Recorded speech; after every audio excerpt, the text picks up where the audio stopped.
ఛానల్లో వచ్చే latest videos updates కోసం సబ్స్క్రైబ్ చేసుకోండి. పక్కనున్న బెల్ ఐకాన్లో ఆల్ నోటిఫికేషన్ ఎనేబుల్ చేయండి. అదేవిధంగా లైక్ చేయండి, షేర్ చేయండి, కామెంట్ చేయడం మాత్రం మర్చిపోవద్దు. Guys welcome back to the Telugu tutor online classes. So చాలా వరకు అయితే చాలామంది బయాలజీకి సంబంధించిన వీడియోస్ అడిగారు. సో ఇదైతే మీకు క్లాస్ అయితే కాదు, జస్ట్ గైడెన్స్ అని చెప్తూ ఉన్నా. అండ్ ఏ ఏరియాలో క్వశ్చన్స్ అడుగుతాడు అండ్ ఏ ఏరియాలో క్వశ్చన్స్ అడగడు అనే దాని గురించి అయితే ఇప్పుడు మనం మాట్లాడుకుందాం. సో టాపిక్ అయితే ఎక్స్క్రియేషన్ గురించి అడిగారు. సో ఫస్ట్ ఆఫ్ ఆల్ అయితే టెక్స్ట్ బుక్లో ఏ ఏరియాలో క్వశ్చన్ అడగడానికి ఉంటుందో ఆ ఏరియాని టచ్ చేసుకుంటూ ముందుకు వెళ్తాను. బట్ మీకు ఎక్కడైనా డౌట్ ఉంటే మాత్రం కామెంట్ సెక్షన్లో పెట్టండి, డెఫినెట్గా కామెంట్ చెప్తాను. సో గైస్ ఇక ఫస్ట్ పేజ్లో చూస్తే మనకి excretion the wastage disposing system అని ఉంటుంది. దీన్ని తెలుగు అయితే విసర్జన మరియు వ్యర్థాల తొలగింపు వ్యవస్థ అని పిలుస్తాము. సో ఫస్ట్ ఆఫ్ ఆల్ అయితే ఈ ఫస్ట్ పేజ్లో చూసినట్లయితే మనకి ఏమైనా క్వశ్చన్స్ అడగడానికి ఉంటుందంటే yes there is a huge questions అదే. సో చాలా మోస్ట్ ఇంపార్టెంట్ క్వశ్చన్స్ కూడా ఈ ఫస్ట్ పేజ్లోనే ఉంటాయి. First of all anabolism and catabolism అని రెండు అయితే కనిపిస్తాయి. అనాబాలిజం మీన్స్ బిల్డింగ్ అప్ అనేది, and catabolism means break down means. So ఇక్కడ చూసారా, అనాబాలిజం అంటే బాడీని కన్స్ట్రక్ట్ చేసేటప్పుడు కానీ బాడీని రీబిల్డ్ చేసేటప్పుడు ఉండేదాన్ని మనం అనాబాలిజం అని పిలుస్తాం. అండ్ కొన్నిసార్లు అన్నెసరీ పార్ట్స్ ఏవైతే ఉంటాయో వాటిని ఏం చేయాలంటే బ్రేక్ డౌన్ చేయాల్సి వస్తుంది. అన్నెసరీ థింగ్స్ ఉంటాయి, వాటిని మనం కెటబాలిజం అంటాం. ఈ అనాబాలిజం కెటబాలిజం రెండింటిని కలిపి మనం ఏమని పిలుస్తాం, మెటబాలిక్ యాక్టివిటీస్ అని పిలుస్తాం. ఓకేనా. సో అనాబాలిజం అండ్ కెటబాలిజం రెండు గుర్తుంచుకోవాలి. Anabolism mean to building up and catabolism means to break down.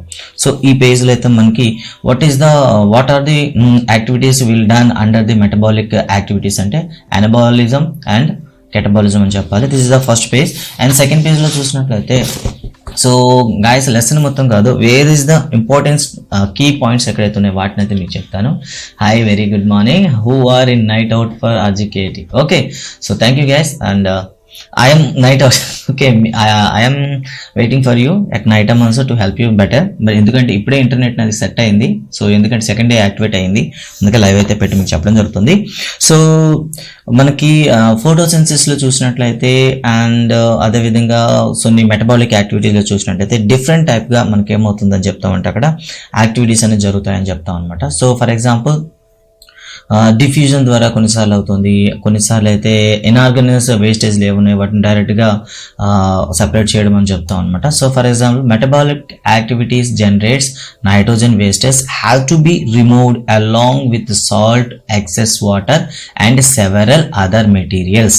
So దీన్ని మనం పిలుస్తాం ఎక్స్క్రియేషన్ అని పిలుస్తాం. Excretion means nothing but to remove nitrogen wastage and also with some unnecessary salts and excess water and some other materials from body. So body నుండి వీటన్నిటిని కూడా మనం తొలగించడాన్ని మనం ఏమని పిలుస్తామంటే మనం ఎక్స్క్రియేషన్ అంటాం. సో ఎక్స్క్రియేషన్ అనేది ఏ వర్డ్ నుండి వచ్చిందంటే it is a origin. Its origin is in Latin. Ex means out and క్రినేరీ means shift. That means so out shift జనరల్గా మనం ఏం చెప్తాం, అవుట్ షిఫ్ట్ అంటాం, బయటికి పంపించుట అని అర్థం వస్తుందంట, అవుట్ షిఫ్ట్ అంటాం. So Latin.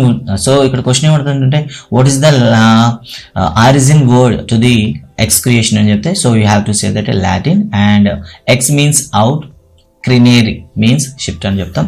సో హ్యూమన్ బాడీస్లో నెక్స్ట్ మొత్తం అన్ని లివింగ్ ఆర్గానిజం గురించి టచ్ చేస్తాం. ఫస్ట్ ఆఫ్ ఆల్ అయితే హ్యూమన్ బీయింగ్స్లో ఏ విధంగా ఎక్స్క్రియేషన్ జరుగుతుంది ఒకసారి చూద్దాం ఒకసారి.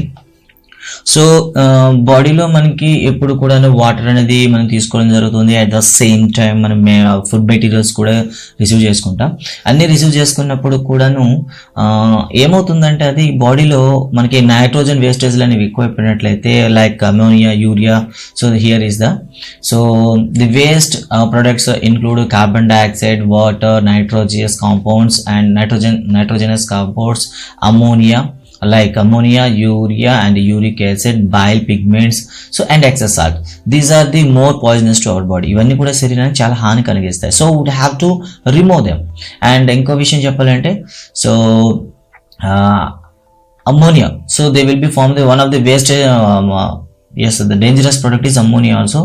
So we have to remove all these wastages from our body, otherwise our body will be imbalanced. Okay, we will get as that will call as homeostasis we call. That means సమతుల్యత అని పిలుస్తాం అనమాట.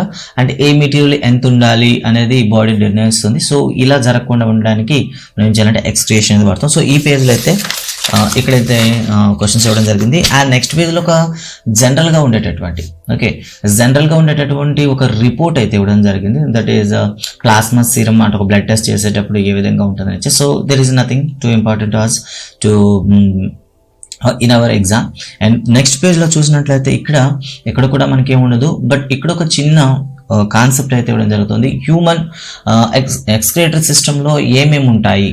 So what are the organs present in human excretory system అంటే a pair of kidneys, first one, a pair of ureters and urinary bladder and urethra.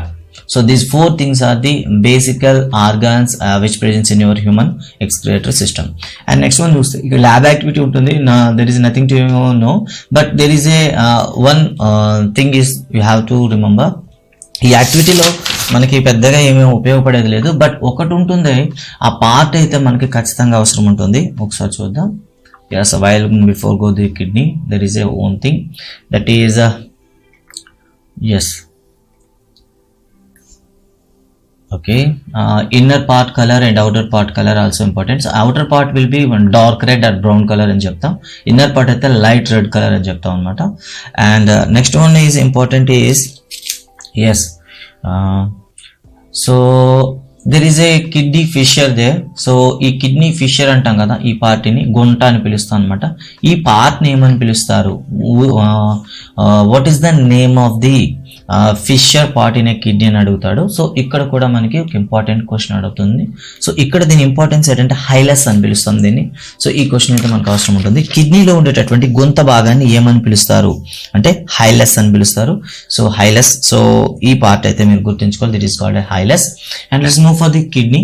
కిడ్నీలో ఇంటర్స్ట్రక్చర్ ఎలా ఉంటుంది, అసలు దాని స్ట్రక్చర్ ఏంటి, అసలు ఏ పార్ట్ ఎక్కడెక్కడ ఉంటుంది అని దాని గురించి కూడా ఒకసారి చూద్దాం.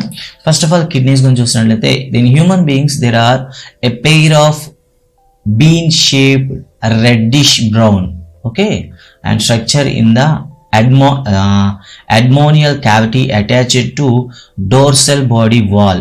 ఓకే, ఇది చూడండి, ఈ బాడీ అంటే బ్యాక్ సైడ్ మనం చూస్తే డోర్సల్ బాడీ అంటే హ్యూమన్ బాడీ కానీ మనం తీసుకున్నట్లయితే, సో హ్యూమన్ బాడీ తీసుకున్నట్లయితే ఈ పార్ట్లో మనకి ఏముంటాయంటే రెండు మనకి కిడ్నీస్ అనేవి ఉంటాయి. ఈ పార్ట్ని ఏమని పిలుస్తామంటే చూడండి ఒకసారి అబ్డామినల్ క్యావిటీ అని పిలుస్తాం అనమాట. సో తెలుగులో అయితే దీన్ని మనం అబ్డామినల్ క్యావిటీ అని పిలుస్తాం. దీన్ని ఉదర కుహరము లేదా పృష్ఠ శరీర కుడ్యం అని పిలుస్తాము, డోర్సల్ బాడీ వాల్ అంటాం. సో ఈ లొకేషన్ అయితే చాలా ఇంపార్టెంట్ మనకు. So where will the kidneys will be located in our body అంటే abdominal cavity attached to dorsal body wall అని చెప్పుకోవాలి. అండ్ ఏ కలర్లో ఉంటుందంటే బయటకు అయితే రెడ్డిష్ బ్రౌన్ ఉంటుంది. So reddish brown also important was. And next one చూసినట్లయితే సో ఇంకో విషయం అడుగుతాం, the right kidney is placed slightly lower than the left kidney. So ఈ క్వశ్చన్ సో ఫర్ ఎగ్జాంపుల్ మ్యాచింగ్లో వచ్చేసి which one is the not correct అనేసి అడిగిస్తే మీరు ఈజీగా మనకి ఇబ్బంది అవుతుంది. రైట్ కిడ్నీ అనేది రైట్ సైడ్ కిడ్నీ అనేది కాస్త కింద ఉంటుంది. వై? బికాస్ అంటే మన బాడీలో రైట్ పార్ట్లో తీసుకున్నట్టయితే ఇక్కడ లివర్ అనేది చాలా ఎక్కువ పార్ట్ అనేది ఆక్యుపై చేసి ఉంటుంది అనమాట డైజెస్ట్ సిస్టంలో. ఈ లివర్ అనేది ఆక్యుపై చేయడం వల్ల మనకేమవుతుందంటే రైట్ కిడ్నీ అనేది కిందకు ఉంటుంది, రైట్ కిడ్నీ కాస్త లోవర్గా ఉంటే అండ్ లెఫ్ట్ కిడ్నీ అనేది కాస్త అప్పర్ సైడ్లో ఉంటుంది. So because of presence of liver అని చెప్తాం. లివర్ అక్కడ ఉండడం వల్ల మనకి అది కొద్ది కిందగా ఉంటుంది అనమాట. And next one, what is the dimensions of the kidney? So all the 10 into 5 to 6 into 4 ఇవి మీరు గుర్తుంచుకోండి. సో 5, 6, 4 చూసుకోండి. అంటే మనకి హైట్ వచ్చేసి 10 సెంటీమీటర్స్ ఉంటుంది, విడ్త్ వచ్చేసి 5 to 6 సెంటీమీటర్స్ ఉంటుంది, అండ్ థిక్నెస్ వస్తే మనకి 4 సెంటీమీటర్స్ ఉంటుంది. So 10 into 5 to 6 into 4 the measures are most important to us. సో ఇది మీరు గుర్తుంచుకుంటారు. అండ్ ఇక్కడ చూసినట్లయితే ఈ పార్ట్లు ఏమేమి ఉంటాయి, సో కిడ్నీలో ఉండేటటువంటి పార్ట్లు ఏమైనా ఉంటాయి అని చూద్దాం. సో బయటకు చూసినట్లయితే కిడ్నీ మనం చూసినట్లయితే ఒకసారి చూద్దాం. So while we observe the kidney we can observe like this. So చూసినట్లయితే ఇందులో పార్ట్స్ ఒకసారి చూద్దాం. So when we observe from outer it will be look like A convex. So బయట నుంచి చూస్తే మనకి కాన్వెక్స్ లా ఉంటుంది. అండ్ ఇన్నర్ సైడ్ కానీ మనం చూసినట్లయితే ఈ సర్ఫేస్ అంట, so it is a concave. So outer నుంచి చూస్తే కాన్వెక్స్ అండ్ ఇన్నర్ నుంచి చూస్తే కాన్కేవ్.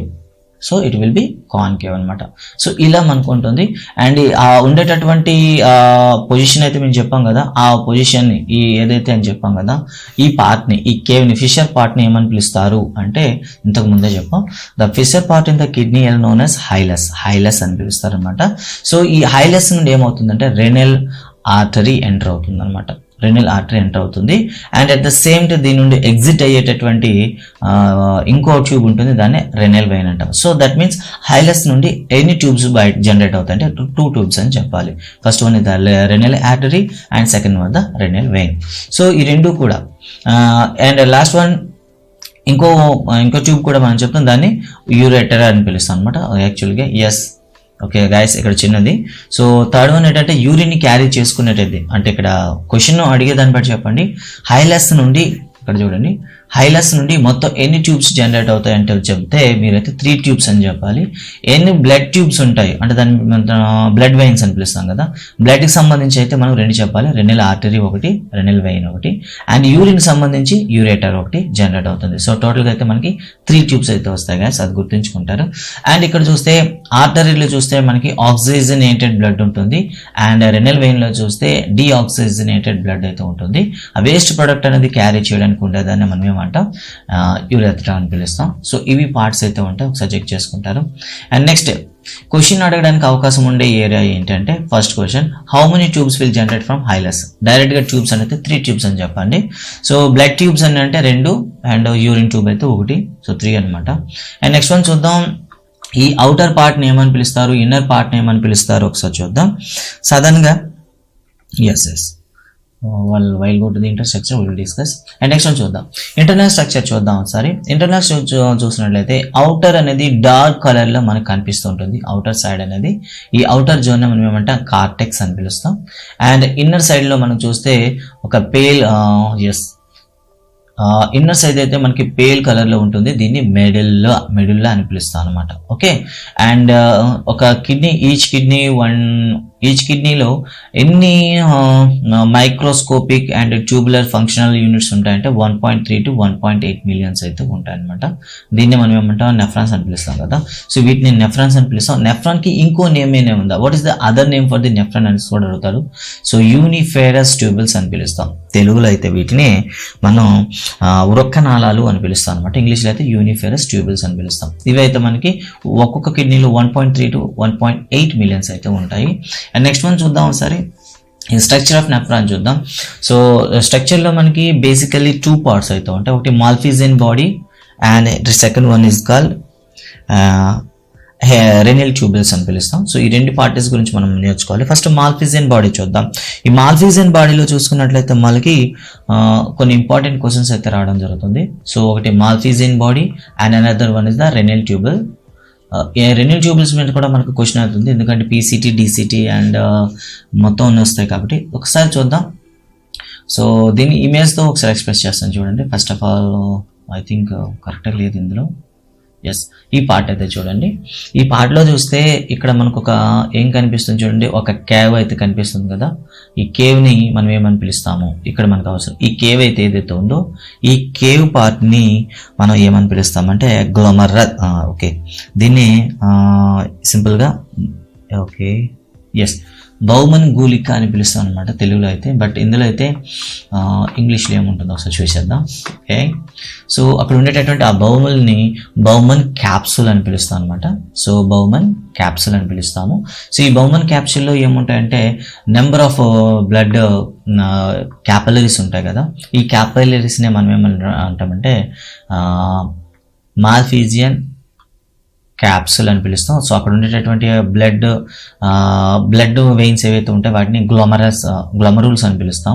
ఈ గ్లోమరుల్స్ని, ఈ బౌమన్ క్యాప్సుల్ని రెండింటిని కలిపి మాల్ఫిజియన్ క్యాప్సుల్ అని పిలుస్తాం. ఓకే చూడండి, మాల్ఫిజియన్ క్యాప్సుల్ ఏముంటాయి, బౌమన్ క్యాప్సుల్ ఉంటుంది, దాంట్లో ఉన్న బ్లడ్ వెసల్స్ అయితే ఉంటాయి, వాటిని ఏమంటే గ్లోమరుల్స్ అని పిలుస్తాం. రెండింటిని కలిపి మనం ఏమని పిలుస్తామంటే మాల్ఫిజియన్ క్యాప్సుల్ లేదా రెనల్ క్యాప్సుల్ అని పిలుస్తాం అనమాట. సో గైస్, రెనల్ క్యాప్సుల్ అంటే ఏమిటని అడిగితే మీరు ఖచ్చితంగా బౌమన్ క్యాప్సుల్ ప్లస్ గ్లోమరుల్స్ అని చెప్పాలి. అండ్ గ్లోమరుల్స్ అనేవి ఏంటంటే బ్లడ్ క్యాపిలరీస్ అని పిలుస్తాం. అండ్ బౌమన్ క్యాప్సుల్ అంటే ఇట్ ఈస్ ఏ లైక్ గరాట్ అంటాం కదా, ఫనెల్ షేప్లో ఉంటుంది. సో ఈ ఫనెల్ షేప్లో మనకి ఏమవుతుందంటే ఫిల్టరైజేషన్ అయితే స్టార్ట్ అవుతుంది అనమాట. This is the part 1 Malpighian body. And next one చూసుకున్నట్లయితే ఇక్కడికి వచ్చేసరికి మనకి ఏమవుతుంది ఒకసారి ఇమేజ్లో చూడండి. ఒకసారి ఈ పార్ట్నే మనం ఏమని పిలుస్తాం ఇప్పటి వరకు, ఇట్ ఈస్ బౌమన్ క్యాప్సుల్ అని పిలుస్తాం కదా. ఈ లోపల ఉండేటటువంటి ఈ బ్లడ్ ఏవైతే ఉన్నాయో వీటిని మనం గ్లోమరూల్స్ అని పిలుస్తాం. ఈ షేప్ని మనం బౌమన్ క్యాప్సుల్ అని పిలుస్తాం. సో ఇక్కడ ఒక చిన్న కాన్సెప్ట్ అయితే ఉంటుంది. సో ఇంటేక్ వచ్చేవి ఏంటి అండ్ అవుట్ సైడ్ వెళ్ళేది ఏంటి అనేది చూద్దాం. ఇక్కడ ఇంటేక్ వచ్చే వాటిని మనం ఏమంటామంటే అఫర్నెంట్ ఆర్టరియోల్స్ అని పిలుస్తాం. అండ్ ఎగ్జిట్ అయ్యేవన్నీ అఫర్నెంట్ ఆర్టరియోల్స్ అని పిలుస్తాం. సో ఈ ఆర్టరియోల్స్ నెక్స్ట్ ఏమవుతాయి మనకి వెయిన్గా చేంజ్ అవుతాయి అనమాట. సో నెక్స్ట్ మనకి చూద్దాం, లూప్లోకి ఎక్స్టెన్షన్ అయ్యే కొద్దీ అవన్నీ ఏమవుతాయి అంటే మనకి వెయిన్స్గా కన్వర్ట్ అయిపోతుంటాయి. సో వాటి గురించి కూడా మనం చూడాలి. సో ఇక్కడ చూస్తే బౌమన్ క్యాప్సుల్లో ఏమేమి ఉంటాయి అంటే బౌమన్ క్యాప్సుల్ ప్లస్ గ్లోమరూల్ని కలిపి ఏమని పిలుస్తామంటే మాల్ఫీజియన్ క్యాప్సుల్ అని పిలుస్తాం, లేదా రెనల్ క్యాప్సుల్ అని పిలుస్తాం. ఈ రెనల్ క్యాప్సుల్లోకి ఏమొస్తాయంటే రెండు, ఫస్ట్ ఇది ఒక ఫంక్షనల్ ఫిల్టరేషన్ యూనిట్ అని దీన్ని అని పిలుస్తాం ఫస్ట్ అయితే. సో ఎందుకంటే ఇంటేక్ అఫర్నేట్ ఆర్టరియోల్ అండ్ అఫర్నేట్ ఆర్టరియోల్ రెండు కూడా ఇక్కడ ఉంటాయి. ఇక్కడ మనకి ఏమవుతుందంటే ఒక చిన్న లేయర్ అయితే ఉంటుంది. సో ఒక టిష్యూ ఉంటుంది, దాని ఎపిథీలియన్ సెల్స్తో ఫామ్ అయ్యేటటువంటి ఒక టిష్యూ ఉంటుంది. సో ఈ టిష్యూలో ఏమవుతాయంటే స్మాల్ పోర్స్, చిన్న రంధ్రాలు ఉండడం వల్ల వీటి ద్వారా ఏమవుతుందంటే బ్లడ్ అనేది ఫిల్టర్స్ అవుతుంది. సో అందుకే వీటిని ఫోడోసైట్ సెల్స్ అని పిలుస్తాం అనమాట.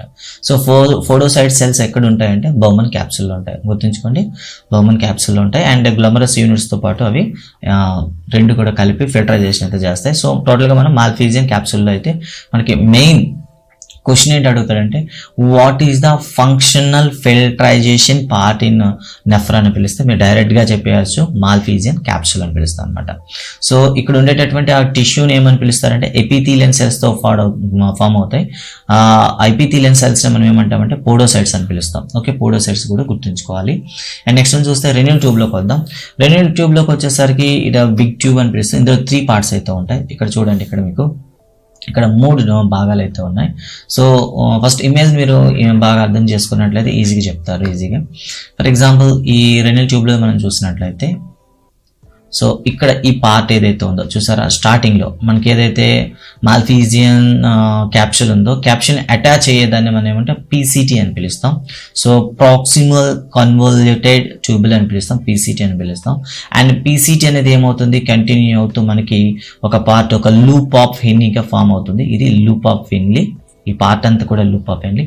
అండ్ నెక్స్ట్ వన్ ఎక్కడైతే మనకి ఈ మెయిన్ కలెక్టింగ్ డక్ట్కి ఎంటర్ అవుతుందో ఈ పార్ట్ని మనం ఏమని పిలుస్తాం అంటే డీసీటీ అని పిలుస్తాం.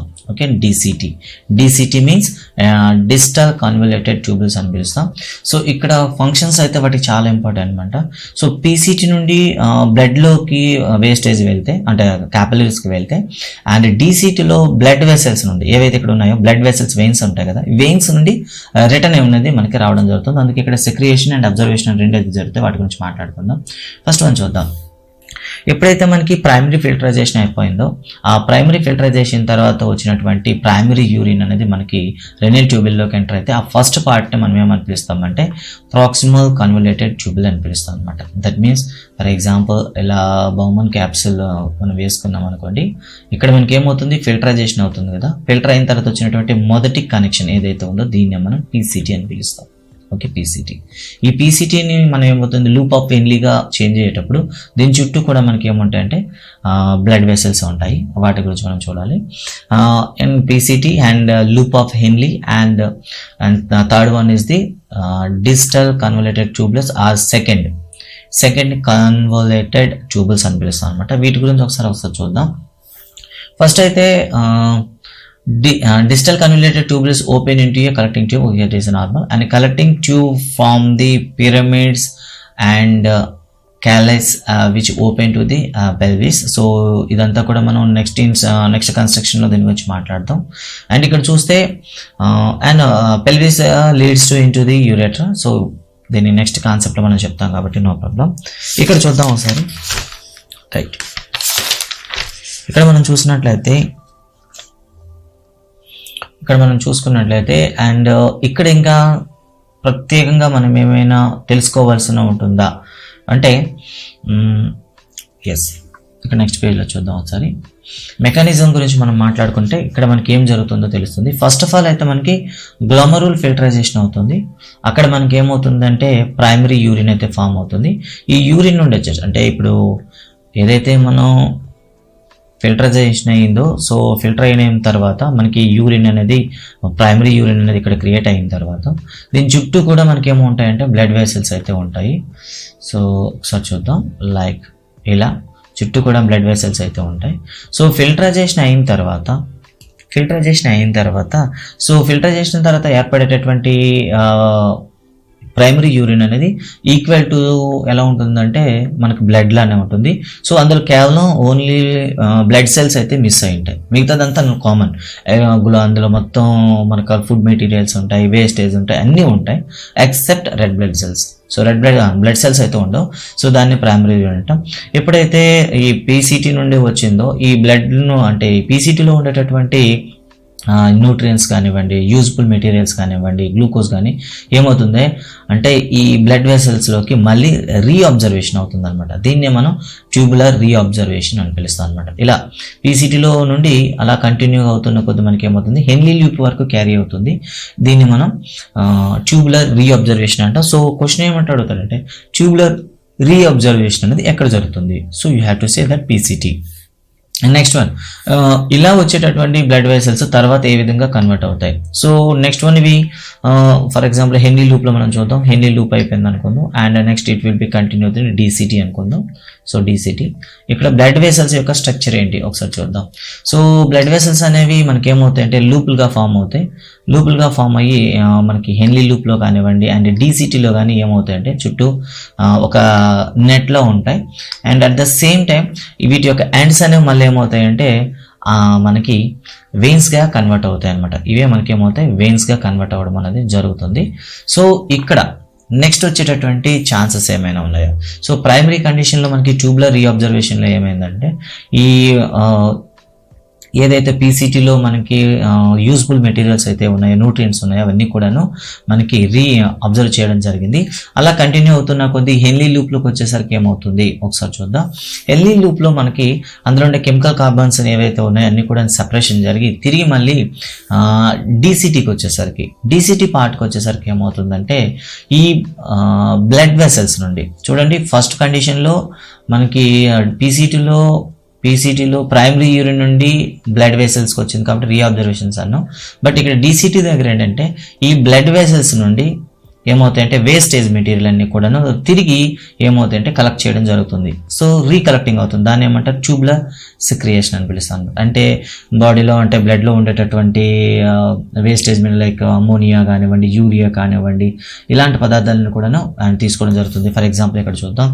After reabsorption PCT region the urine travels through the loop of Henle into డీసీటీకి చేంజ్ అయ్యేటప్పుడు ఏమవుతుందంటే అక్కడ మనకి దాన్ని ఏమంటాం బ్యాలెన్స్ సెర్చ్ చేయడం కోసం కొన్ని క్యాటన్స్ అయితే కలెక్ట్ చేయడం జరుగుతుంది. For example potassium, sodium and anions కూడా క్లోరిన్ అండ్ హైడ్రోజన్ క్యాటన్స్ అన్ని కూడా ఏమవుతాయంటే మళ్ళీ ట్యూబులోకి మళ్ళీ తిరిగి తీసుకోవడం అనేది జరుగుతుంది. దీన్ని ఏమని పిలుస్తామంటే ట్యూబులర్ సెక్రేషన్ అని పిలుస్తాం అనమాట.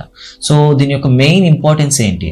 ట్యూబులర్ సెక్రేషన్ కొన్ని ఇంపార్టెన్స్ ఏదంటే this maintain the proper concentration and pH of the urine యొక్క pHని కంట్రోల్ చేయడం అనేది దీని యొక్క పని అనమాట. బట్ ఈ pHని కంట్రోల్ చేయడానికి లేదా కాన్సన్ట్రేషన్ని కంట్రోల్ చేయడానికి మనకి ఒక హార్మోన్ కూడా మనకి హెల్ప్ చేస్తుంది. ఈ హార్మోన్ కూడా మనం తెలుసుకోవాలి.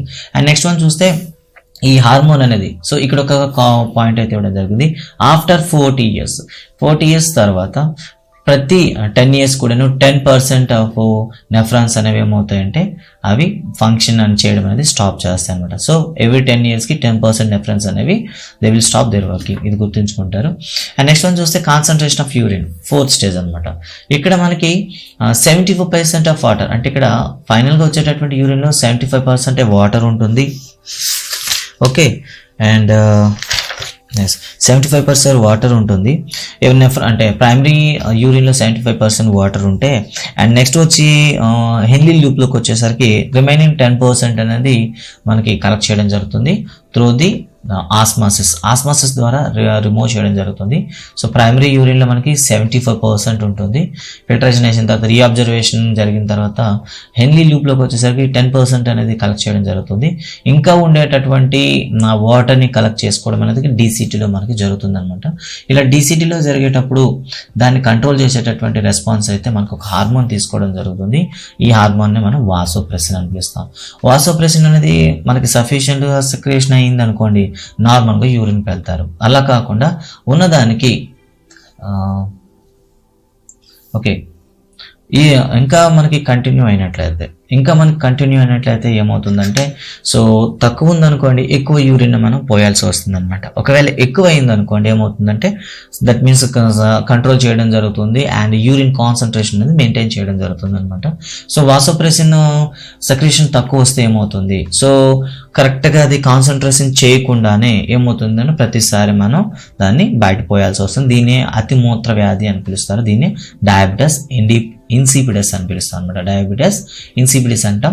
సో దే విల్ గి urinal they have to go urinal such more times because of the deficiencies of the vasopressin అని చెప్తాం. వాసోప్రెసిన్ తక్కువ ఉండడం వల్ల పదే వాళ్ళు ఏం చేస్తారు, యూరిన్ అనేది వేయాల్సి వస్తుంది. సో దీన్ని డయాబెటిస్ ఇన్సిపిడస్ అని పిలుస్తాం. అండ్ నెక్స్ట్ వన్ చూద్దాం. ఓకే, సో ఇక్కడ గుర్తుంచుకోండి, బాడీలో యూరిన్ యొక్క కాన్సన్ట్రేషన్ని కంట్రోల్ చేసేది ఎవరు అంటే వాసోప్రెసిన్, గుర్తుంచుకోండి. అండ్ నెక్స్ట్ వన్ యూరేటస్కి వెళ్దాం. ఇప్పటి వరకు మనం ఏం చెప్పుకున్నామంటే కేవలం బాడీ అయితే గురించి మాట్లాడుకున్నాం. ఇక నెక్స్ట్ వన్ ఇక్కడ ఏం జరుగుతుందో ఒకసారి చూద్దాం. సో ఈ పార్ట్లో చూస్తే there are a pair of whitish, తెల్లటి కలర్లో వైట్ కలర్లో ఉంటాయి రెండు ట్యూబ్స్, అంటే narrow okay and muscular tubes అనమాట అంటాం. నారో అంటే ఇక్కడ క్వశ్చన్ ఒకటి మర్చిపోయాను గైస్, ఒకసారి గుర్తుంచుకోండి. ఇక్కడ మనకి బౌమన్ క్యాప్సూల్ గురించి చెప్పేటప్పుడు గ్లోమరస్లో ఉండేటప్పుడు రేడియస్ అనేది ఎక్కువగా ఉంటుంది అండ్ నెక్స్ట్ వచ్చేసరికి రేడియస్ అనేది తగ్గుతుంది, గుర్తుంచుకోండి. సో మనం ఏమంటాం అఫర్నేటివ్ అండ్ అఫర్నేటివ్ అంటాం. అఫర్నేటివ్లో వచ్చేసరికి రేడియస్ ఎక్కువగా ఉంటుంది, అఫర్నేటివ్లో రేడియస్ అనేది తక్కువగా ఉంటుంది. సో అఫర్నేటివ్లో రేడియస్ ఎక్కువ ఉండడం అంటే ఫిల్టరైజేషన్ ఎక్కువ అవుతుంది, అఫర్నేటివ్లో రీకలెక్టింగ్ అవుతుంది కాబట్టి తక్కువ అవుతుంది అనమాట. నెక్స్ట్ చూద్దాం, యూరేటర్స్ గురించి మాట్లాడుకుందాం. సరే, మూత్రనాళికలు అని పిలుస్తాము. సో ఇవి సాధారణంగా ఎంత లెంత్ ఉంటాయి అనే దానిపైన క్వశ్చన్ అడుగుతుంది. సో ఇక్కడైతే మనకి ఇవి హైలెస్ నుండి స్టార్ట్ అవుతాయి first question, and they have 30 centimetres length also. So ఈ రెండు కూడా ఎక్కడ క్యారీ అవుతాయి అంటే యూరిన్ని క్యారీ చేసుకుని వెళ్ళి మనకి యూరినరీ బ్లాడర్కి అవి ట్రాన్స్ఫర్ చేస్తాయి. అండ్ ఇందులో యూరిన్ అనేది ఏ మోషన్లో ఉంటుంది అనే క్వశ్చన్ అడుగుతారు. ఇక్కడ కూడా మనం ఏం చెప్పాలంటే పెరిస్టాలిసిస్ మూవ్స్ అని చెప్తాం. అంటే యూరినరీ బ్లాడర్లకి యూరిన్ కలెక్ట్ చేయడం అనేది కూడాను పెరిస్టాలిసిస్ లోనే జరుగుతుంది. అండ్ నెక్స్ట్ వన్ చూద్దాం, యూరినరీ బ్లాడర్ ఎలా ఉంటుందో చూద్దాం. సో ఇది ఒక పియర్ షేప్లో ఉంటుంది, ఒక మధ్య స్థాయి ఒక మీడియం లెవెల్ పియర్ షేప్లో ఉంటుంది. అండ్ ఇందులో చూసుకున్నట్లయితే 300 to 800 ml వరకు ఇది స్టోర్ చేయగలుగుతుంది, యూరిన్ని స్టోర్ చేసే కెపాసిటీ ఉంటుంది. ఓకే, సో ఇది బాడీలో ఎక్కడ ఉంటుంది అనే దాని గురించి చూసుకున్నట్లయితే, so occurs in the pelvic part of the abdomen. So abdomen యొక్క పెల్విక్ పార్ట్లో ఇదైతే ఉంటుంది. సో దీని యొక్క మ్యాక్సిమం కెపాసిటీ అయితే 300 to 800 ml అని పిలుస్తాం. And next one goes to the urethra. So urethra అంటే ఏమిటి? It is a tube urine from urinary bladder to outside. Urinary bladder నుండి మనకి అవుట్ సైడ్ అంటే బయటకి పంపించేటటువంటి పార్ట్ని మనం ఏమని పిలుస్తాం, యూరేటర్ అని పిలుస్తాము. ఓకే, సో ఇది మేల్లో అయితే 20 సెంటీమీటర్స్ లెంత్ ఉంటుంది అండ్ ఫిమేల్ అయితే ఇది 4 సెంటీమీటర్స్ లెంత్ ఉంటుంది, గుర్తుంచుకుంటారు. సో దీన్ని కంట్రోల్ చేయడానికి కొన్ని ring type of guard muscles అయితే ఉంటాయి, గుర్తుంచుకోండి. Guarded by a ring of muscles or వీటిని మనం ఏమంటాం స్పిన్స్టర్స్ అని పిలుస్తాము. సో ఇక్కడ ఎన్ని ఉంటాయి అనే దాని గురించి అవసరం ఉంటాయి. హౌ మెనీ స్పిన్స్టర్స్ ఆర్ దేర్ అని అంటారు. ఓకే, సో ఇక్కడ మనకి యాక్చువల్గా 2 ఉంటాయి, ఇక్కడ ఇవ్వలేదు, మనకి మెన్షన్ చేయలేదు. ఓకే, నెక్స్ట్ వన్ చూద్దాం. అండ్ సాధారణంగా మేల్ అయినా సరే ఫిమేల్ అయినా సరే, సో యూరేత్రా అనేది రీప్రొడక్షన్ సిస్టమ్తో లింకప్ అయి ఉంటుంది. అందుకే దీన్ని ఏమంటారంటే యూరినోగైనిటల్ డక్ట్స్ అని పిలుస్తాం అనమాట. ఎందుకంటే సో మేల్ అయినా సరే ఫిమేల్ అయినా సరే యురేత్ర అనేది రీప్రొడక్షన్ సిస్టంలో ఉండేటటువంటి పార్ట్స్తో లింకప్ అయి ఉంటుంది. సో అందుకే వాటిని సో జననేంద్రియ నాళం అని పిలుస్తాం. సింపుల్గా అయితే జెనిటియల్ డక్ట్స్ అని పిలుస్తాం అనమాట. సో గైస్ ఇది.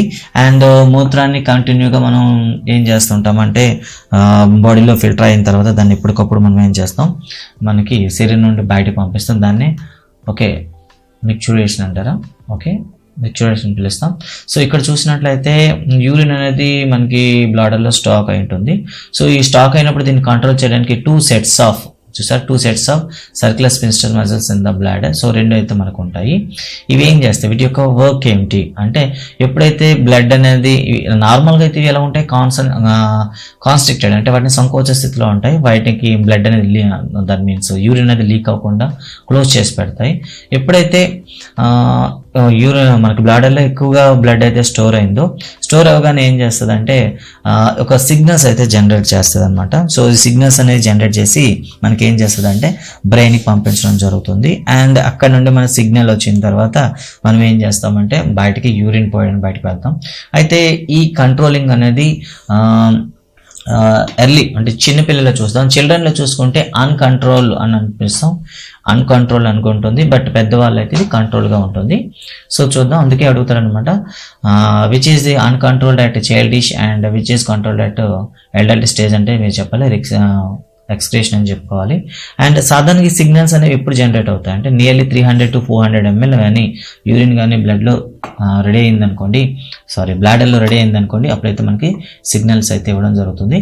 అండ్ డైలీ ఎంత యూరిన్ని మనం ఫిల్టర్ చేస్తాము అంటే ఎంత యూరిన్ని మనం వేస్తాము అని అంటే మ్యాక్సిమం 1.6 to 1.8 లీటర్స్ అయితే మనం బయటకు వేస్తాం. And what is the maximum capacity అని అడిగాడు అనుకోండి 700 to 800 ml.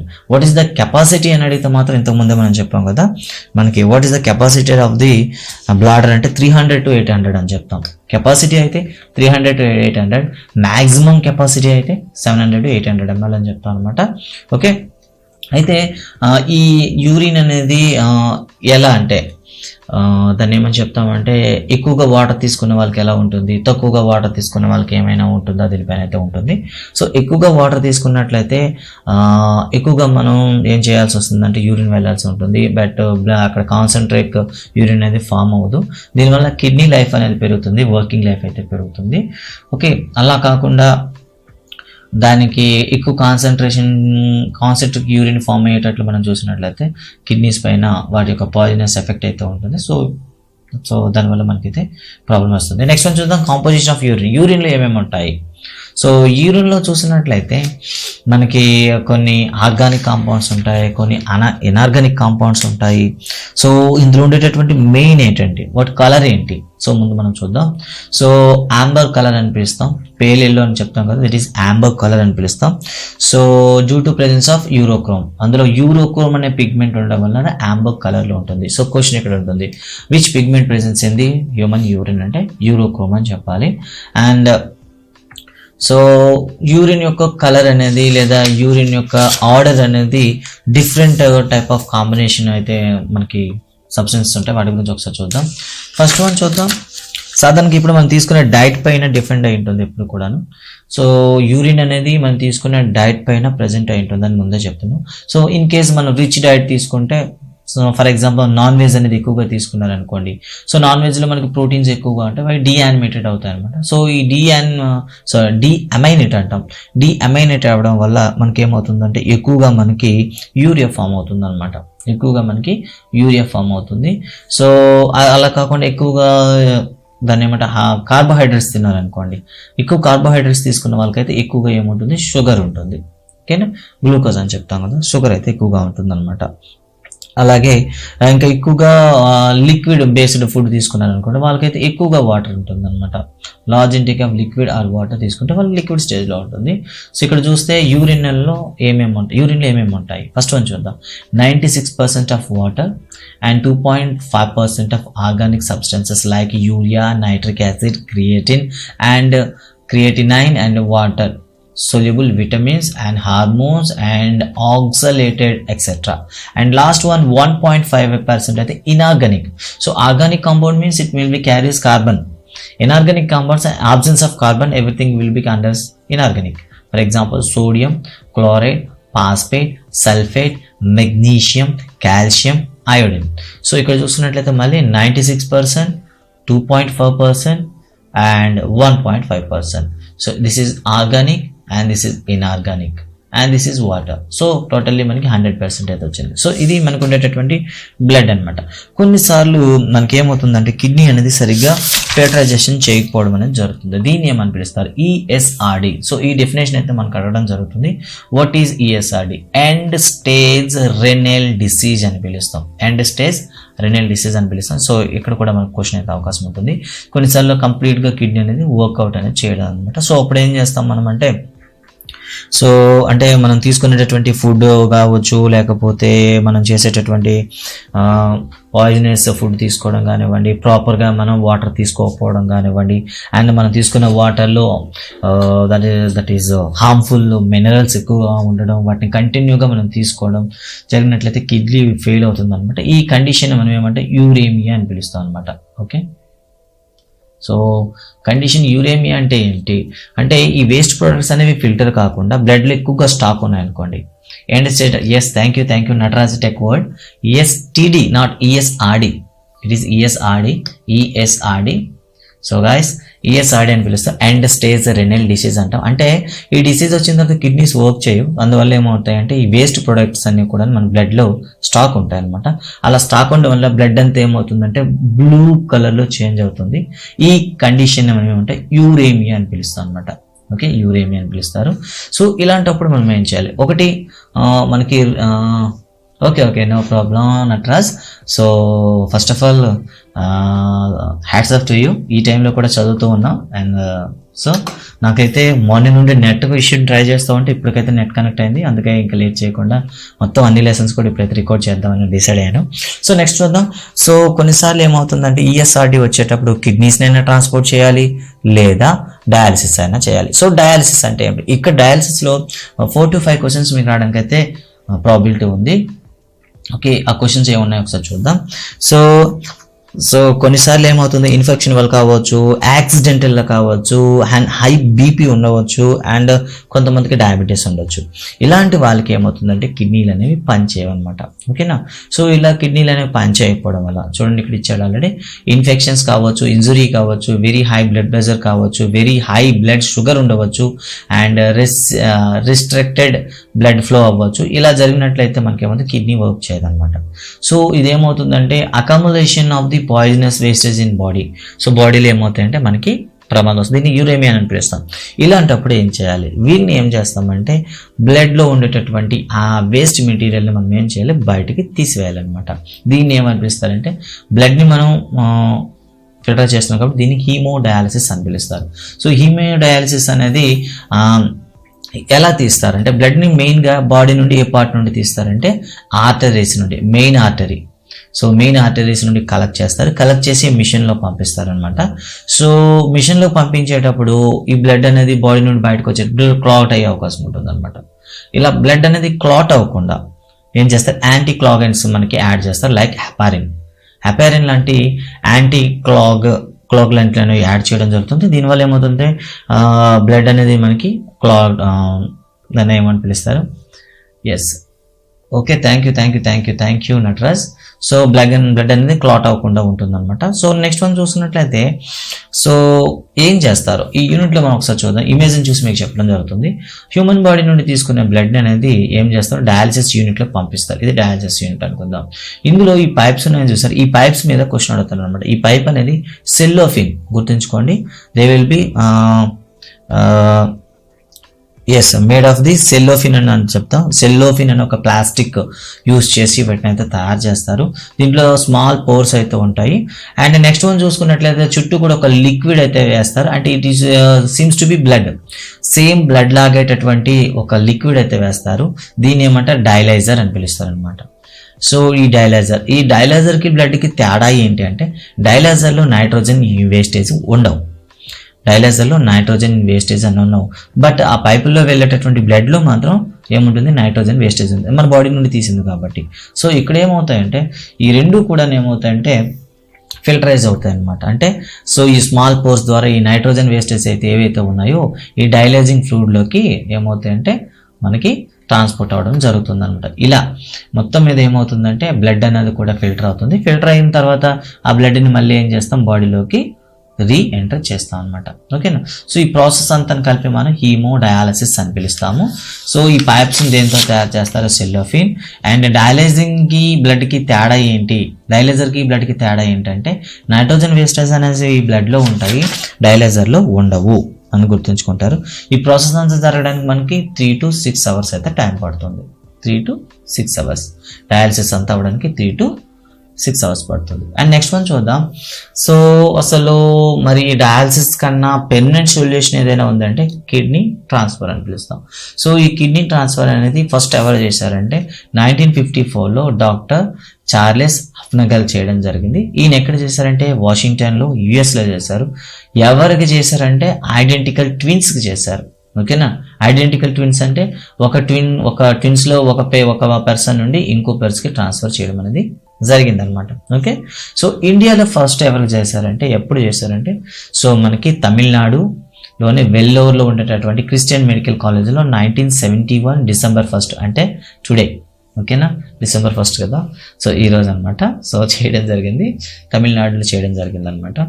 సో ఇది గుర్తుంచుకోవాలి. అండ్ నెక్స్ట్ వన్ చూస్తే కిడ్నీ ట్రాన్స్ఫర్ చేసేటప్పుడు ఎవరికి చేస్తారు, ఎలా చేస్తారు, చేసేటప్పుడు ఏమైనా ప్రికాషన్స్ తీసుకోవాలా మన గురించి చూస్తే సాధారణంగా ఒక కిడ్నీని ఇంకొక వ్యక్తికి ఇచ్చేటప్పుడు అసలు సూట్ అవుతుందా లేదా, అండ్ సాధారణంగా దాన్ని ఏమంటాం బ్లడ్ మనకి బ్లడ్ గ్రూప్లు ఈక్వల్గా ఉండాలి. సో ఇవన్నీ కూడా చెక్ చేస్తారు. ఇలా చెక్ చేసిన తర్వాత మనకి ఏం చేస్తారంటే కిడ్నీ అనేది ట్రాన్స్ఫర్ చేస్తారు. సో కిడ్నీ అనేది ట్రాన్స్ఫర్ చేసేటప్పుడు ఇలా మనకి ట్రాన్స్ఫర్ చేయడం జరుగుతుంది. చూసారా, కిడ్నీ ట్రాన్స్ప్లాంటేషన్ చేసేటప్పుడు యూరినరీ బ్లాడర్కి మనకి తెచ్చిపెట్టడం అనేది జరుగుతుంది. సో ఇది ప్రాసెస్ అయితే. అండ్ నెక్స్ట్ చూసినట్లయితే కేవలం కిడ్నీయే బాడీలో చేస్తుందా అంటే ఎవరి నుండి తీసుకుంటారంటే బ్రెయిన్ డెడ్ క్యాండిడేట్స్ నుండి కావచ్చు, లేదా మనకేమంట దాని రిలేటివ్స్ నుండి కానీ కలెక్ట్ చేయడం జరుగుతుంది. అండ్ హ్యూమన్ బాడీలో కేవలం కిడ్నీయే ఎక్స్క్రేషన్ చేస్తాయా అంటే ఇక్కడ మొత్తం చాలా ఆర్గన్స్ అయితే ఇవ్వడం జరిగింది. ఫర్ ఎగ్జాంపుల్ లంగ్స్ తీసుకుంటే మనకు అందరూ తెలుసు కార్బన్ డైఆక్సైడ్ వాటర్ అనేది లంగ్స్ ద్వారా మనకి ఏమవుతుంది, ఎక్స్క్రేటర్ అవుతుంది. అండ్ స్కిన్ చూసుకున్నట్లయితే స్కిన్లో మనకి ఏముంటాయి చెప్పండి. సో నెంబర్ ఆఫ్ మనకి సెబేషియన్ గ్లాండ్సెస్ ఉంటాయి.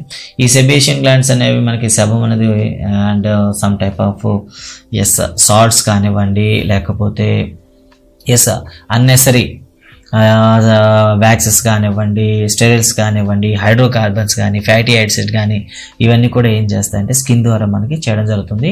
Amount of salts it service అనే ఎక్స్క్రేటరీ ఆర్గన్ అంటాం. సో ఇందులో ఉండేటటువంటి ఏమంటే చూడండి waxes and sterols, hydrocarbons and fatty acids ఇవన్నీ కూడా స్కిన్ అనేది చేస్తుంది. అండ్ నెక్స్ట్ వన్ చూసుకుంటే లివర్ చూసుకున్నట్లయితే మెయిన్ మనకి బ్లడ్ సెల్స్ యొక్క గ్రేవ్ ల్యాండ్ అని పిలుస్తాం కదా సాధారణంగా. సో ఇక్కడ ఏమవుతుందంటే మనకి పిగ్మెంట్స్ అనేవి తయారవుతాయి అనమాట. సో బైల్ పిగ్మెంట్ అనేది బైలిరూబిన్ అండ్ బైలివర్డిన్ అనే రెండు, అంతేకాకుండా యూరోక్రోమ్ కూడా ఇక్కడే మనకి క్రియేట్ అవుతుంది అనమాట. సో అంతేకాదు ఇక్కడ మెయిన్గా తయారయ్యేటటువంటి మోస్ట్ డేంజరస్ లేదా మోస్ట్ పాయిజనస్ అయ్యేటటువంటి వేస్టేజ్ ఏదైనా ఉందంటే సో యూరిన్ అని చెప్తాం అనమాట. సో యూరిన్లో యూరోక్రోమ్ యూరియా ఫార్మేషన్ అనమాట. So involved in the creation in the urea అని చెప్తాం అనమాట. అంతేకాకుండా మనం ఎప్పుడైనా సరే ట్యాబ్లెట్స్ కానీ లేకపోతే సో ఎక్కువ మెడిసిన్ తీసుకున్నాం అనుకోండి, ఈ మెడిసిన్లో ఉండేటటువంటి ఎక్స్ట్రా డ్రగ్ ఏదైతే ఉందో ఆ డ్రగ్స్ అని కూడాను మనకి విటమిన్స్ కానివ్వండి, ఆల్కలైన్ సాల్ట్స్ కానివ్వండి, ఇలాంటివన్నీ కూడాను మనకి లివర్ ద్వారా ఏమవుతుందంటే మనకి ఎక్స్క్రేషన్ చేయడం అనేది జరుగుతుంది. సో గుర్తుంచుకోండి, urochrome, biliverdin, biliverdin, urochrome, extra drug, steroids, hormones, vitamins, alkalines గుర్తుంచుకోండి. మొత్తం ఇవన్నీ కూడాను ఫస్ట్ వన్ స్టెరాయిడ్స్ కావచ్చు, హార్మోన్స్ కావచ్చు, ఎక్స్ట్రా డ్రగ్ కావచ్చు, విటమిన్స్ కావచ్చు, ఆల్కలైన్స్ సాల్ట్ కావచ్చు, బైలిరూబిన్ కావచ్చు, యూరోక్రోమ్ కావచ్చు, ఇవన్నీ కూడా మనకి ఎక్కడ అవుతాయంటే లివర్ ద్వారానే మనకి ఎక్స్క్రేషన్ జరుగుతుంది. అండ్ ఇక్కడ చూసుకుంటే ఇంకోటి చిన్నది ఉంటుంది అనమాట, ఒక టాపిక్ అయితే ఇస్తాడు. Small amount of nitrogenous wastages also eliminated by the saliva and tears. Human eye నుండి వచ్చేటటువంటి టీయర్స్ కానీ సెలైవ్ లేకుండా కూడా ఏ వేస్టేజ్ని బయటకి ఎక్స్క్రేట్ చేస్తారంటే నైట్రోజియస్. ఓకేనా, ఇక్కడ ఇది మనకు ఉండేటటువంటి పార్ట్ అనమాట. అండ్ సో హ్యూమన్ బాడీలో అయితే సరిపోయింది. And yes ammonia, thank you ammonia. Okay, ammonia గురించి ఇక్కడ క్లియర్గా ఇచ్చాడా, ఒకసారి చూడండి. ఓకే, ఇక్కడ ఇవ్వలేదు అమ్మోనియా అని, but ammonia will form. Okay, so next చూద్దాం ఒకసారి. Excretion in other organs. Other ఆర్గానిజమ్స్లో ఏ విధంగా ఉంటుందంటే అమీబియా తీసుకున్నట్లయితే మనకి ఆస్మోసిస్ అండ్ ప్రాసెస్లో జరుగుతుంది అనమాట. బట్ ఇక్కడ ఉండేటటువంటి ఒక చిన్న పార్టికల్ అయితే మనం చెప్తాం, దాన్నే కాంట్రాక్టియల్ వాక్యూలే. సో వాక్యూల్, సో దీన్ని సంకోచ రిక్తికలు అని పిలుస్తాం. ఈ సంకోచ రిక్తికలు అనేవి మనకి ఏమవుతాయంటే మోనో సెల్స్ అంటాం కదా. సో అమీబియా పారమీషియంలో ఏమవుతుందంటే ఎక్స్క్రేషన్ అనేది జరుగుతుంది. అండ్ దీన్ని ఏమంటారు ఆస్మో రెగ్యులేటరీ ఆర్గాన్స్ అని పిలుస్తాం సింపుల్గా. ఆస్మో రెగ్యులేటరీ ఆర్గాన్స్ అనిపిస్తాం. సో ఇక్కడైతే మనకి అమీబియా కానీ పారమీషియం కానీ అడిగితే మీరు కాంట్రాక్టియల్ వాక్యూల్ అని చెప్పాలి. ఇంకా మిగతా చూసినట్లయితే ప్రోటోజోవా. సో ఇవన్నీ కూడా మీరు కంపల్సరీ బై హార్ట్ చేయాల్సిందేని, ఇందులో no chance to lose it. So protozoa అని చెప్తే simple diffusion, protozoa simple diffusion అని చెప్పాలి ప్రోటోజోవా చెప్పేసరికి. అండ్ నెక్స్ట్ వన్ చూస్తే పోరిఫెరా. పోర్ మీన్స్ హోల్ అనమాట. సో పోరిఫెరా కానీ సిలిండర్ చూసుకున్నట్లయితే water bath. Okay, water bath అని చెప్పాలి. అండ్ ప్లాటీ హెల్మెంథస్ రిమోటెడ్ చూస్తే ఫ్లేమ్ సెల్స్ అని పిలుస్తాం, ఫ్లేమ్ సెల్స్. అండ్ అనిలిడాకి వచ్చేసరికి నెఫ్రీడియా. అండ్ ఆర్థ్రోపోడా చూసినట్లయితే green glands or malpighian tubules అని పిలుస్తాం. అండ్ మొలస్కా చూసుకుంటే మెటానెఫ్రీడియా. కన్ఫ్యూజ్ అవుతారు నెఫ్రీడియాకి అండ్ మెటానెఫ్రీడియా ఉంచండి. Annelida, nephridia, Mollusca, metanephridia. So గుర్తుంచుకోండి, Mollusca metanephridia, Annelida, nephridia. Okay, next one Echinodermata. So water vascular system అని పిలుస్తాం ఇక్కడ. అండ్ లాస్ట్ వన్ రెప్టైల్స్ కావచ్చు, బర్డ్స్ కావచ్చు, మమ్మల్స్ కావచ్చు, kidney. Okay, human being also a mammal, so no problem. And next one చూద్దాం మనకి. And ప్లాంట్స్లో ఏ విధంగా జరుగుతుంది, ఇక్కడ ప్లాంట్స్ పైన కూడాను సో ప్లాంట్స్లో కూడాను మనకి చాలా ఇంపార్టెంట్ క్వశ్చన్స్ అయితే ఇక్కడ రావడానికి అయితే ఛాన్స్ ఉంటుంది. ఒకసారి చూడండి. Before going the plants, so మనకి మల్టీసెల్యులర్ ఆర్గానిజంలో అయితే మనకు కనిపిస్తుంది. ఇక్కడ ఒక క్వశ్చన్ అడగడం జరుగుతుంది, చాలా సార్లు అడిగాను ఇది. Excretory structure appears for the first time in platform, that is Platyhelminthes. ఇక్కడ గుర్తుంచుకోవాలి. సో వీటిని ఏమని పిలుస్తాం, ఫ్లేమ్ సెల్స్ అని పిలుస్తాం. సో క్వశ్చన్ ఏంటంటే, so the first excretory system appears in which species అని చెప్తే డైరెక్ట్గా మీరు చెప్పాలి ప్లాటీ హెల్మెంథస్ లేదా ప్లాట్ఫామ్ అని చెప్పాలి సింపుల్గా. ఆ ఆర్గాన్ పేరు ఏమిటంటే ఫ్లేమ్ సెల్ అని చెప్పాలన్నమాట. సో ఇది మనకు ఉండేటటువంటి క్వశ్చన్ అనమాట. అండ్ ఇక్కడ స్పాన్స్ గురించి కానీ లేదా సిలిండరేటర్స్ గురించి చూసినట్లయితే వీటి బాడీలో ఎక్కువ పోర్స్ ఉంటాయి అనమాట. ఫర్ ఎగ్జాంపుల్ ఇలా ఉందంటే మొత్తం పోర్స్ ఉంటాయి. ఈ పోర్స్ ద్వారా ఎప్పుడైతే వాటర్ అనేది లోపల నుండి సర్క్యులేట్ అవుతూ ఉంటుందో వాటర్ బాత్ అంటారు దీన్ని. వెంటనే ఏమవుతుందంటే ఆస్మోసిస్ ద్వారా వేస్టేజ్ అంతా బయట పంపిస్తాయి. Okay, so next let's go for the plants. ప్లాంట్స్లో కూడా ఇలాంటి ఎక్స్క్రేటరీ సిస్టమ్ ఏమైనా ఉంటుందా అంటే ఉంటుందన్నమాట. సో వీటి గురించి అంతా చెప్పకుండా డైరెక్ట్గా అందులో ఉండేటటువంటి కాంపౌండ్స్ ఏవైతే ఉన్నాయో వాటి గురించి మాట్లాడుకుందాం. సో ప్లాంట్స్ నుండి వచ్చేటటువంటి వేస్టేజ్ మెటీరియల్లో ఏమేమి ఉంటాయి. ఫస్ట్ వన్ చూద్దాం, ఆల్కలైడ్స్ అని చెప్తాం. సో ఈ ఆల్కలైడ్ అనేది ఏంటి? సో ఇక్కడ చూడండి, కాంపౌండ్ అందులో ఉండేటటువంటి సబ్స్టెన్స్ రెండు గుర్తుంచుకోండి. Alkaloid, so nitrogenous products and poisonous గుర్తించండి. ఇవైతే మొత్తం నైట్రోజన్ యొక్క వేస్టేజ్ అని పిలుస్తాం, చాలా ప్రమాదకరం అని చెప్తాం అనమాట. సో మొక్కలకైతే ఇవి ప్రమాదకరం, బట్ మనకి చాలా వీటి యొక్క మెడిసిన్గా ఉపయోగిస్తాం అనమాట. కామన్ ఆల్కలైడ్స్ ఏవే ఉన్నాయో కొన్ని ఇచ్చడం జరిగింది. ఈ వీటిని కూడా మనం గుర్తుంచుకోవాలి. క్వినైన్ అని చెప్తాం. సో సింకోనా అఫెలాసిస్ అనే ఒక ప్లాంట్ నుండి తీసుకోవడం జరుగుతుంది. అఫెలాసిస్ ఇది ఏ పార్ట్ నుండి అంటే బార్క్ నుండి తీసుకుంటారు. ఓకేనా, సో దీన్ని యాంటీ మలేరియా డ్రగ్గా యూజ్ చేస్తారు. మలేరియా వచ్చేటప్పుడు మనకి ఇచ్చే ఇంజెక్షన్లో మనకి క్వినైన్ అయితే ఉంటుందన్నమాట. అండ్ నికోటిన్, సో నికోటినా టొబాకో అంటాం, దీన్ని ఏమంటాం నల్లమందు అని పిలుస్తాం, పొగాకు అని పిలుస్తాం, టొబాకో. సో పొగాకు నుండి లభిస్తుంది నికోటినా టొబాకో అని పిలుస్తాం. ఇది లీవ్స్లో ఉంటుంది, ఇది ఇన్సెక్టిసైడ్గా యూజ్ చేస్తాం. ఓకేనా, జనరల్గా యూజ్ అయితే బట్ స్మోకింగ్లో కూడా యూజ్ చేస్తుంటారు, అది వేరే అండి. ఇన్సెక్టిసైడ్గా ఉపయోగిస్తాం.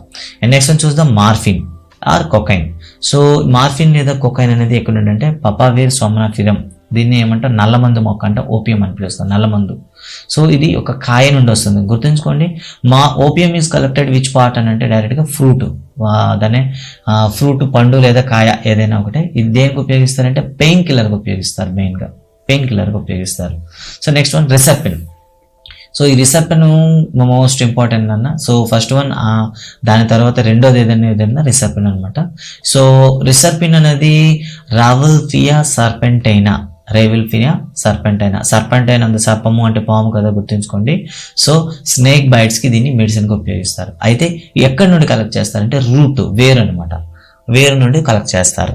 ఓకేనా, రిసెప్టిన్ అనేది రూట్ నుండి వస్తుంది. రావల్ఫియా అన్ని ఆర్లే ఉంటాయి, గుర్తుంచుకోండి, ఆల్ ఆర్ ఆర్స్. Okay, so reserpine, Rauwolfia serpentina, root. And serpentina సర్పము అంటే పాము కాబట్టి స్నేక్ బైట్, గుర్తుంచుకుంటారు. And next one caffeine. ఓకేనా, కాఫియా అరబికా అని పిలుస్తాం. ఇది కెఫిన్ అంటాం, ఇది సీడ్ గింజలు అంటాం కదా, గింజల నుండి వస్తాం. సో ఇదైతే సెంట్రల్ నర్వస్ సిస్టమ్ పైన స్టిమ్యులేట్ చేయడానికి ఉపయోగపడుతుంది. అండ్ ఈ టైంలో కూడాను బార్క్ అంటే బెరడు, చెట్టు తొక్క అంటాం కదా, చెట్టు బెరడు అంటే సాధారణంగా ఒక కాండంకి తొక్క వలుస్తుంటాం కదా, ఆ తొక్కనే మనం ఏమంటాం బార్క్ అని పిలుస్తాం. సో గైస్, మీకు ఎవరో సజెషన్ ఇచ్చి ఉండరేమో, ఎప్పుడైనా సరే మన బ్రెయిన్ అనేది కాస్త నిద్ర రావడం కానీ లేదా రెస్ట్ కోరుకున్న టైంలో కానీ ఇంకా మన వాళ్ళు ఏం చేస్తారంటే ఇంకెక్కువ పని చేయాలనుకుంటారు. లైక్ దిస్ టైం, ఈ టైంలో నిద్ర వస్తుంది బట్ దాని నుండి ఏం చేయాలి, సెంట్రల్ నర్వస్ సిస్టమ్ని మళ్ళీ రీయాక్టివేట్ చేయాలనుకుంటే ఏం తీసుకుంటాం, కాఫీ తీసుకుంటాం. కాఫీలో కెఫిన్ అనేది ఉంటుంది. ఏమవుతుందంటే ఇది వెంటనే మన బ్రెయిన్ని రీయాక్టివేట్ చేస్తుంది అనమాట. సో పీక్ పీరియడ్లో మరి తప్పదు, ఎక్కువ వర్క్ చేయాల్సిన సమయం వస్తే కెఫిన్ అయితే తీసుకోవడం జరుగుతుంది. నెక్స్ట్ వన్ నింబిన్ అంటే మనకి వేప చెట్టు నుండి వస్తుంది. ఓకేనా, అజాడరిక్టా ఇండికా అని పిలుస్తాం. సో ఇది ప్లాంట్ యొక్క ఏ పార్ట్ నుండి వస్తుంది అంటే ఏ పార్ట్ కదా అన్నీ చెప్పాలి మీరు. ఫ్రూట్స్ అని ఇస్తే ఫ్రూట్స్ అని చెప్పాలి, సీడ్స్ అంటే సీడ్స్, బాక్స్ అయితే బాకు, లీవ్ అయితే లీవు, రూట్ అయితే రూట్. సో టోటల్గా వేప చెట్లు ప్రతి భాగము కూడా మనకి నింబిన్ని క్యారీ చేస్తుంది. అండ్ ఇది ఎందుకు ఉపయోగిస్తారంటే యాంటీసెప్టిక్గా యూజ్ చేస్తారనమాట. Okay, next one scopolamine. So scopolamine అంటే మనం దత్తూరా నుండి రావడం జరుగుతుంది. ఉమ్మేది చెట్టు అంటాం కదా, దత్తూరా నుండి వస్తుంది. ఇది ఫ్రూట్ అనమాట. ఓకేనా, ఫ్రూట్ నుండి వస్తుంది అనమాట. సో ఫ్రూట్ నుండి వస్తుంది అండ్ ఫ్లవర్ నుండి కూడా కలెక్ట్ చేస్తారు. ఇది ఎందుకంటే ఉపయోగిస్తారంటే సెడటివ్ అని పిలుస్తాం, బట్ ఇది ఒక మత్తు మందు అనమాట. సో మత్తు మందుగా దీన్ని యూజ్ చేస్తారు. And last one pyrethroids. ఓకేనా, ఈ పైరిథ్రాయిడ్స్ అనేది ఇది ఒక ఆల్కైడ్. ఇది గడ్డి చామంతి మొక్క అంటాం దీన్ని. ఓకే, ట్రైడాక్స్ అని పిలుస్తాం. ఓకేనా, ట్రైడాక్స్ లేదా క్రిసాంతమం అని పిలుస్తాం. ఇది ఒక ఫ్లవర్ నుండి వస్తుంది అండ్ దీన్ని కూడా మనం ఇన్సెక్టిసైడ్ నుండి ఉపయోగించడం అనేది జరుగుతుంది. ఓకే, ఇవి మనకు ఉండేటటువంటి మొక్కలు, వాటి నుండి వచ్చేటటువంటి వేస్టేజ్ మెటీరియల్. ఫస్ట్ వన్ దాన్ని ఏమని పిలుస్తాం, ఆల్కలైడ్స్ అనమాట. ఇంకా మొక్కల నుండి ఇంకేమైనా వేస్టేజ్లు వస్తాయా? The next one tannin. So first one మీరు ఏం చేశారు, ఆల్కలైడ్ అంటే it is a nitrogenous wastage and tannin means it is a carbon compounds. ఓకేనా, సో ఇది యూజ్ఫుల్ అనమాట, మొక్కకి ఉపయోగపడేటటువంటివి.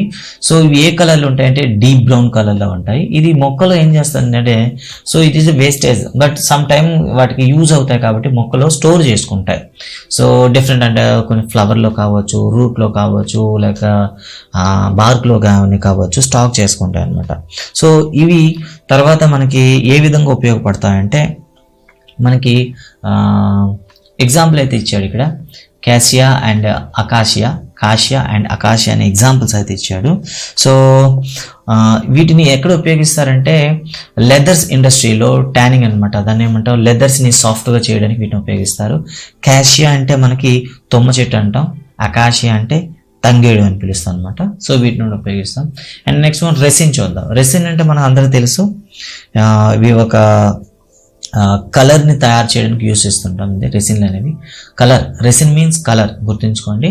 సో ఇవి వీటి యొక్క యూజెస్ అని అడిగితే జిమ్నోస్పెరమ్స్ మనం చెప్పుకుంటాం కదా, జిమ్నోస్పెరమ్స్లో మాత్రమే దొరుకుతాయి ఇవి.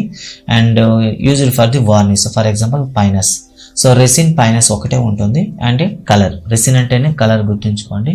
అండ్ నెక్స్ట్ చూద్దాం గమ్స్, వీటిని జిగుళ్ళు అని పిలుస్తాం. సో మనకుండే కొన్ని జిగుళ్ళు, అసలు జిగురు అనేది ఎందుకు వస్తుందంటే ఎప్పుడైనా సరే బ్రాంచెస్ని కానీ మనం కట్ చేసినప్పుడు ఒక లిక్విడ్ అయితే రిలీజ్ అవుతుంది. ఈ లిక్విడ్ ఏం చేస్తుందంటే అక్కడ ఉండేటటువంటి ఆ డ్యామేజ్ని రెక్టిఫై, హీలింగ్ చేయడానికి అయితే ఉపయోగపడుతుంది అనమాట. ఫర్ ఎగ్జాంపుల్ నీమ్ కానీ అకాషియా కానీ మనం ఏం చేస్తే కట్ చేసాం అనుకోండి, ఎక్కడేమవుతుంది అక్కడ మనకి ఉబ్బెత్తుగా ఒక గమ్ అయితే వస్తుంది అనమాట. సో ఇది ఏం చేస్తుంది, హీలింగ్ చేయడానికి ఉపయోగపడుతుంది. ఈ గమ్స్ని మనం ఎకనామికల్గా చాలా యూస్ చేస్తాము. ఎందుకంటే మనకి బైండింగ్ వర్క్లో కానివ్వండి, ఏవైనా రెండు సర్ఫేస్ని జాయిన్ చేసేటటువంటి అధేసివ్ వర్క్స్లో కానీ మనం ఉపయోగిస్తాం అనమాట. రేర్ కండిషన్లో దీన్ని మెడిసిన్గా కూడా ఉపయోగిస్తారు, సమ్టైమ్స్ దీన్ని ఫుడ్గా కూడా యూస్ చేస్తారు అనమాట. So this is about the gum. Gum అనేసరికి కేవలం బైండింగ్ ఏజెంటే కాదు, మెడిసిన్ అండ్ ఫుడ్ కూడా గుర్తుంచుకుంటారు. And next one latex. Latex గురించి చూద్దాం. సో ఇది ఒక తెల్లని స్టిక్కీ మిల్కీ, అంటే మిల్కీ వైట్, తెల్లగా ఉండేటటువంటి జిగురులా ఉండేటటువంటి ఒక పదార్థం అని పిలుస్తాము. సో మనకి ఈ జిగురు లక్షణం అనేది ఏదైతే మనం చెప్తున్నామో స్టిక్కీ ప్రాపర్టీ ఉందో, ఈ స్టిక్కీ ప్రాపర్టీని యూజ్ చేసి మనం ఏం చేస్తామంటే రబ్బర్ తయారు చేస్తాం అనమాట. సో రబ్బర్ తయారు చేయడానికి ఉపయోగిస్తాము. అందుకే అలాంటి ఒక మొక్క పేరు అయితే ఇవ్వడం జరిగింది, హివియా. చూడండి ఇక్కడ ఒక ప్లాంట్ పేరు అయితే ఇవ్వడం జరిగింది, హివియా బ్రెజిలియన్స్. ఓకే, హివియా బ్రెజిలియన్స్ అని అంటాం. దీన్ని రబ్బర్ మొక్క అంటాం, దీని నుండి రబ్బర్ తయారు చేస్తారు. ఇంకో మొక్క కూడా ఇవ్వడం జరిగింది జట్రోఫా. సో జట్రోఫా నుండి వచ్చేటటువంటి ఈ ప్రోడక్ట్ని మనం బయోడీజిల్ తయారీలో కూడా యూజ్ చేస్తాం. చూసారు కదా, ఈ చెట్ని ఏం చేస్తారు, కట్ చేస్తారు, దాని నుండి వచ్చేటటువంటి ఈ వైట్గా ఉండేటటువంటి స్టిక్కీ దాన్ని మనం ఏం చేస్తామంటే రబ్బర్ తయారు చేయడానికి ఉపయోగిస్తాం. ఓకే, నెక్స్ట్ వన్ చూద్దాం, చూయింగ్ గమ్ గురించి మాట్లాడదాం. ఈ చూయింగ్ గమ్ అనేది కూడా ఒక రకమైనటువంటి లేటెక్సే. సో ఇది బిఫోర్ 5000 years బిఫోరే దీని గురించి అయితే తెలుసు అనమాట. సో ఇది దేని నుండి కలెక్ట్ చేస్తారంటే చూడండి ఒకసారి, మేడ్ ఆఫ్, సో మొక్క చికిల్ అంటాం. చికిల్ అనే ఒక ప్లాంట్ నుండి కలెక్ట్ చేసినటువంటి లేటెక్స్ అనమాట.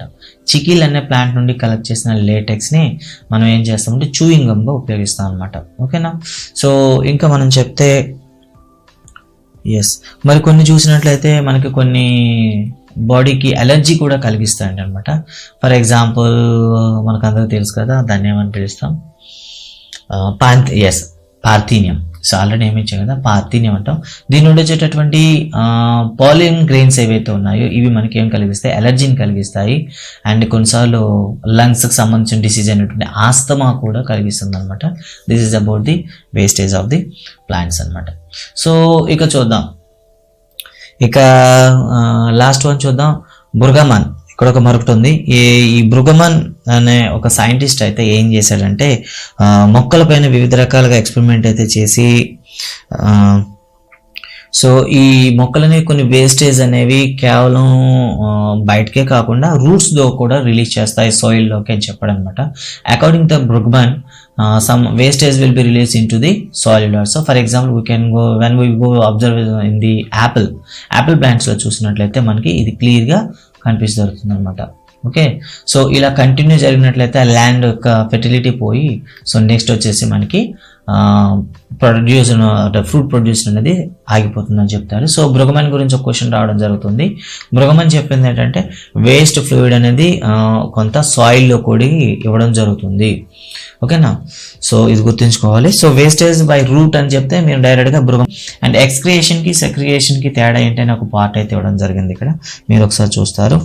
అండ్ రెండింటిలో కూడా మనకి వేస్టేజే ఉంటుంది కదా, సో వాటికి సంబంధించి కొన్ని ఇవ్వడం జరిగింది. ఇక్కడైతే మనకి అంత ఇంపార్టెన్స్ టాపిక్ ఏం లేదు. సో గైస్ ఇదైతే ఎక్స్క్రియేషన్ సంబంధించి వీడియో అయితే. అండ్ సో ఇది క్లాస్ అయితే కాదు, జస్ట్ మీకు ఒక గైడ్ లైన్స్ ఇవ్వడానికి మాత్రమే. ఐ థింక్ మీ అందరూ కూడా ఈ ఎక్స్క్రియేషన్ మీద ఒక ఐడియా వచ్చింది అనుకుంటాను. And thank you guys, thank you very much. Next video అనేది మీకు వస్తుంది అండ్ రెడీగా ఉండండి వాచ్ చేయడానికి. Thank you very much. Okay, అది ఏ క్రోప్ అయినా అంతేనా sir? Which one? Coagulate? I don't understand. Only apple క్రాప్లోనే బ్రూగ్మ్యాన్ అబ్జర్వ్ చేశాడు. సో అందుకే బ్రూగ్మ్యాన్ అని చెప్పగానే యాపిల్ క్రాప్ అయితే చెప్తారనమాట. ఓకేనా? Thank you guys, thank you very much.